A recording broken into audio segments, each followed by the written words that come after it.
Well, off we go now to the historic flour mill, Butte Creek Mill in Eagle Point, Oregon. This mill dates back to 1872 and is still a functioning flour mill with its original stones. So come on, let's go get a little history lesson. Well, we're happy to have you here, and welcome to the Butte Creek Mill. So you're now inside the Butte Creek Mill. 6 years ago, Christmas Day 2015, there was a tragic fire that burnt the mill down. And everything from this wall to my left, where the country store sits, everything from that wall that way and the rest of the mill burnt to the ground. But the country store did not burn down. The fire department was able to save that, and the basement did not burn.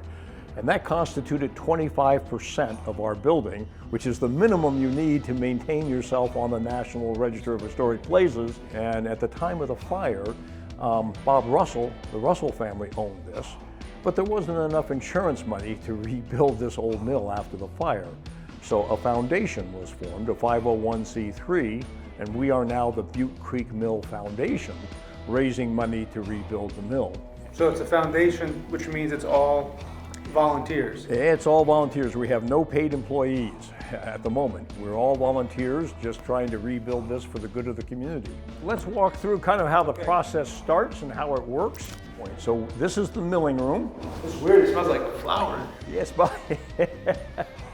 behind the wood is the lower stone, and behind the metal rim here is the upper stone.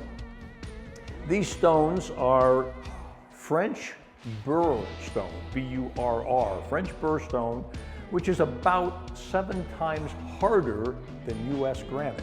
And that's why the stones were commonly used throughout the United States, throughout Europe, for milling stones. The stone was quarried outside of Paris, France, in big chunks. Those chunks were shipped by sailing ship to the United States, to the East Coast, shipped to Moline, Illinois, Moline meaning mill. When they were cemented into stones in Moline, Illinois, they were put on a barge and shipped down to New Orleans. They were put on a sailing ship and went all the way around the Horn to Crescent City, California. And Mr. Daly sent his ox cart over to pick them up and bring them over the Siskiyous and bring them here to Eagle Point, put them in the mill. I completely did not think about that. I'm thinking today's time, 18-wheeler, drop it on there. A few days later, here it is on the West Coast. So right now, we lift those sacks of their 25 to 50 pound bags of wheat. We dump it into here. It gradually feeds itself down the shoe and into the stones. Vinny, if you're the miller, you're going to be standing right here in front of the stones. Okay, not on this little tiny block, no. You're going to be watching the wheat flow into the shoe and head down into the stones, and you're going to be controlling it. You'll loosen this string, and that changes the angle of the shoe to allow the wheat to flow faster or slower into the stones.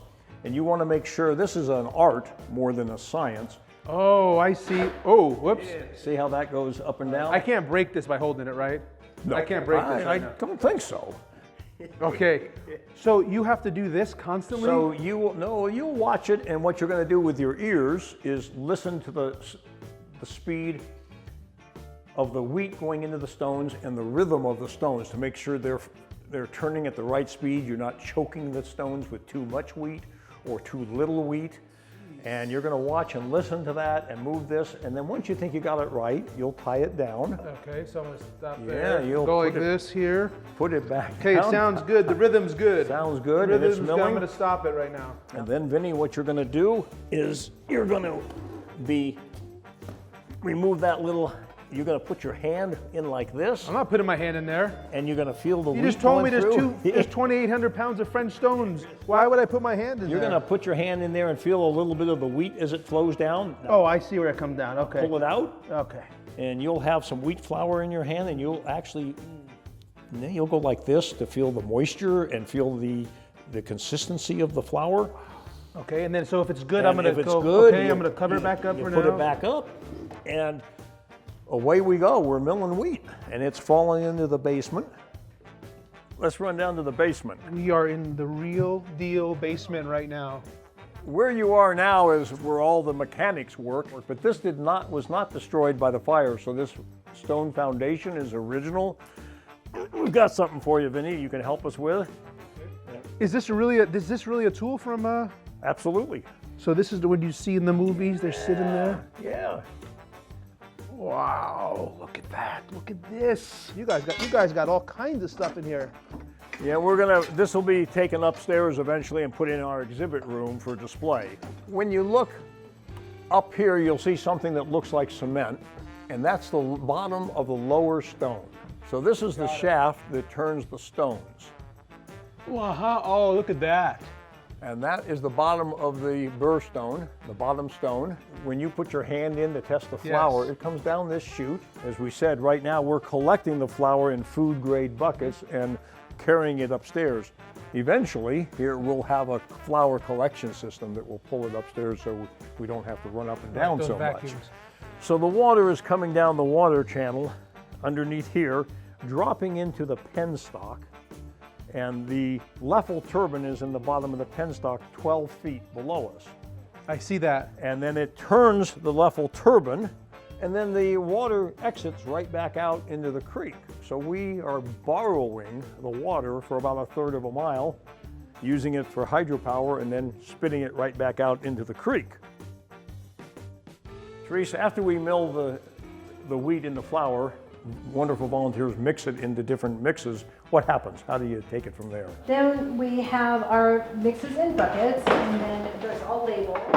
And then we come to the packing room and we have our bags that are already labeled and ready to go. All right. And we just weigh it out to the proper weight and put it in, and then we price them, and then they're ready to go into the store. You are very special people. I mean, the fact that you're doing this as volunteers and bringing this all back like this, man, thank you so much. Vinny's going to come back and help us Yes. mill. Yeah, I'm gonna Yes. mill. Oh, yeah. Yeah, actually, they're just bringing me out to clean the stones. Oh, So yes. that was kind of embarrassing, but yeah, there's. We've been saying we need younger muscle, haven't we?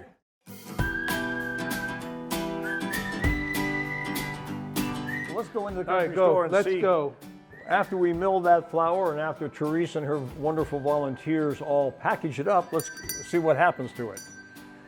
We bring it back in here to this 1800s country store. We're trying to replicate this just like it was before the fire, so that people can walk in this building or walk in this country store and say, oh, it looks just like it did before. Let's go shopping.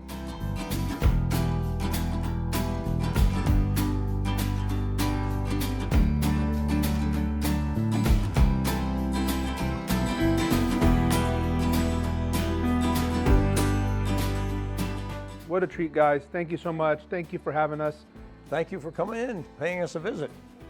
We still have approximately $700,000 to raise to finish things out, but we're open, we're operating, and we're all volunteers, and we're still raising money to finish the building out, the rest of the building, the rest of the equipment, but we're up, we're alive, we're operating.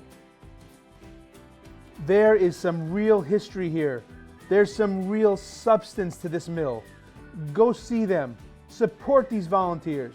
Be a volunteer. Taste the goodies in the shop. Go see the Butte Creek Mill.